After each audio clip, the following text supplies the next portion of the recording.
Okay, magandang araw po sa inyo lahat mga boss. Ayan, Kobe Street. So, nagpipinturan na rin sila dito sa labas. Pero tayo, ang pipinturan lang natin dito sa loob. So, ito lang naman yung pipinturan natin. Yung iba, sa yung mga ibang pintor na po yung gagawa ng mga kasama nating pintor dati. So, dito sa loob, ayan, update lang po tayo. Ayan, nilagyan ng mga ilaw, strip light, saka pin light, saka center light. So tricolor po lahat yan. Tapos nakapagpintura na rin tayo ng kisan eh. Tapos dito sa wall, yun na lang po yung natin.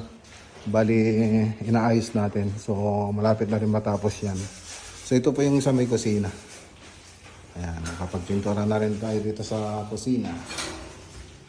So ito rin yung isang ginawa natin, yung modular kitchen cabinet. Tapos yung kisame dati, tayo rin gumawa. So yun nga, dumating lang sila rito para yung dumating sila, ito na yung last na pinagawa sa atin itong pintura. So wala kasing tumitira rito mga boss. So yan lang po yung update dito sa Kobe Street. Magandang araw po sa inyong lahat at God bless!